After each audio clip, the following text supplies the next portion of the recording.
இந்த பாருங்க மாமா, இதை எங்க அப்பா பேசுறதுக்கு வாய்ப்பே கிடையாது.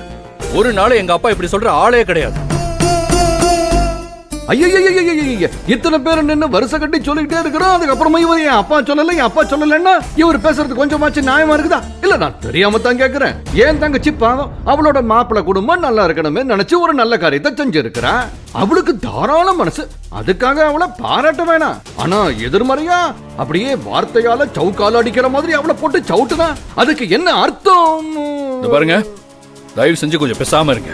நான் எங்க குடும்ப விஷயத்தை பேசிட்டு இருக்கேன். தயவு செஞ்சு இதுல தலையிடாதீங்க. கபிலன், போதும்பா. உன்னை ரொம்ப பொறுமையான பிள்ளைன்னு நினைச்சேன். இப்படி எல்லாம் வார்த்தையெல்லாம் கொட்ட வேண்டாம். உங்க அப்பா சொல்லிதான் என் பொண்ணு பேத்தியும் பேசினாங்க. இவ்வளவு நல்லது பண்ணிட்டு இவ வாங்கி கட்டிக்கணும். இதெல்லாம் என் பொண்ணோட தலையெழுத்து. நடக்கட்டுப்பா, அப்படியே நடக்கட்டும். மாமா சொன்னாருங்கிறதுக்காக தான் இன்னைக்கு இவ்வளவுமே நடந்திருக்கு. அத ஃபர்ஸ்ட் நீங்க புரிஞ்சுக்கோங்க. இல்லங்க, இதை என்னால நம்பவே முடியாது. எங்க அப்பா இந்த மாதிரி பேசுற ஆளும் கிடையாது. ஏங்க, எங்க ரமணி அத்தை கிட்ட இல்லாத காசு பணமாங்க? எங்க அப்பா ஒரு நாளும் எங்க அத்தை கிட்ட உதவின்னு போய் கேட்டதில்ல. அப்படிப்பட்ட ஒருத்தரை இப்படி பேசினாருன்னு சொல்றீங்களே, இதுக்கெல்லாம் வாய்ப்பே கிடையாது. எனக்கு என்னமோ இதுக்கு பின்னாடி ஒரு பெரிய சதி இருக்குமோன்னு தோணுது. என்னடா இவ்வளவு நேரம் பேசாம இருக்கேன்னு நினைச்சேன்.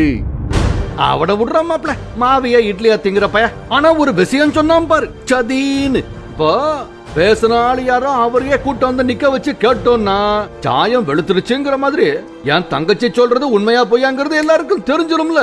அதான்டா சரியா இருக்கும். இல்லன்னா நாம ஏதோ சதி பண்றோம்னு உன் புள்ள சொன்னானே, அந்த பேரு மரணத்துக்கு வந்துரும். புனிதா, உன் புருஷன் அவங்க அப்பாவை இங்க வர சொல்றாரோ, இல்ல நம்ம முன்னாடி பேச சங்கடப்பட்டு அவங்க வீட்டுக்கே போய் பேசுறாரோ, எப்படி வேணாலும் இருக்கட்டும். அவங்க அப்பா கிட்ட பேசி உண்மை என்னன்னு தெரிஞ்சுக்க சொல்லு. வரதட்சணை கொடுமையால் பெண் பலி, பெற்றோர் கதறல்.